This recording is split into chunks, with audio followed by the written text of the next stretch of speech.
को बड़ी जिम्मेदारी के साथ ये कह रहा हूं कि जब यहाँ की आवाम, यहाँ की जनता, यहाँ की माँ और बहनें, बुजुर्ग, नौजवान आपको कामयाब करेंगे तो ये बहुत जरूरी है कि इस अस्पताल से, आप सरकार से नुमाइंदगी करके लड़के यहाँ पर सेहत के ताल्लुक से जो सहूलतें दूसरे विधानसभा में मिल रही है, बहादुरगंज में भी इनको मुहैया कराना इनकी जिम्मेदारी होगी।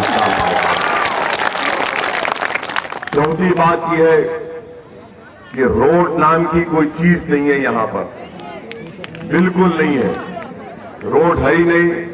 अब हमको नहीं मालूम कि तौसीफ साहब रोड पर चलते हैं या हवा में उड़ते हैं, हमको नहीं मालूम।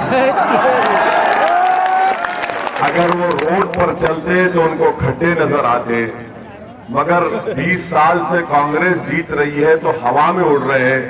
हम बहादुरगंज की जनता से कह रहे हैं कि इनकी टांग खींचकर इनको जमीन पर बिठा दें।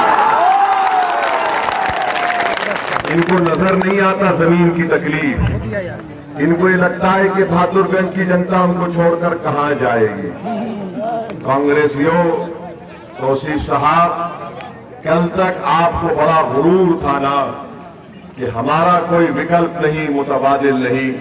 हम आपसे कह रहे हैं, बल्कि पूरे भारत की जनता से, बिहार की गरीब जनता से और खास तौर से सीमांचल की जनता से कह रहे हैं कि अब आपके सामने असदुद्दीन ओवैसी खड़ा हुआ है, आपका बेटा है, आपका भाई है, आपका भाई है। और हम इंशाअल्लाह ताला ये तमाम पार्टी के जिनकी गर्दनें बड़ी मोटी हो चुकी हैं, इंशाअल्लाह ताला इनको सियासी तौर पर पतला करके छोड़े। और पांचवी बात यह है कि सीमांचल की लड़ाई मजलिस-ए-इत्तेहादुल मुस्लिमीन के लिए ये हमारी सबसे पहली लड़ाई होगी। 5 साल पहले भी जब हम सीमांचल को आए थे, हमने बिहार में हमारे सियासी सफर का आगाज सीमांचल से किया। मैं 5 साल पहले ये बात कहा था कि हम सीमांचल की सरजमीन पर बसने वाले तमाम लोगों की इंसाफ की लड़ाई लड़ेंगे। उस वक्त कांग्रेस, राजद, जेडीयू वाले और बीजेपी के लोग हमारा मजाक उड़ा रहे थे।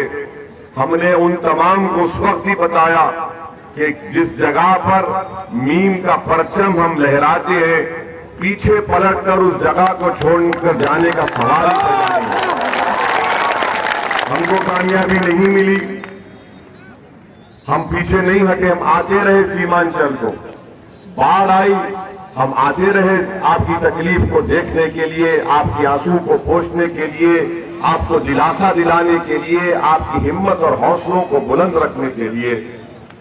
जब अलीगढ़ यूनिवर्सिटी का कैंपस किशनगंज में मसला है, हमने जाकर अख्तरुल ईमान साहब, आफ्ताब साहब, आदिल ने जाकर हमने मरकजी मिनिस्टर से, मंत्री से मुलाकात की। वो काम भी करवाना है जो किशनगंज में अलीगढ़ मुस्लिम यूनिवर्सिटी का कैंपस जो बिल्कुल ही बदहाली का शिकार हो चुका है। और फिर लोग, हमारे मुखालिफिन बोले हमको कि ये वोट कटवा है, ये फुला टीम है। हम उनसे पूछना चाहते हैं कि भैया जरा ये तो बता दो कि जब लोकसभा के चुनाव हुए थे, पूरे बिहार प्रदेश में 40 लोकसभा की सीटें हैं,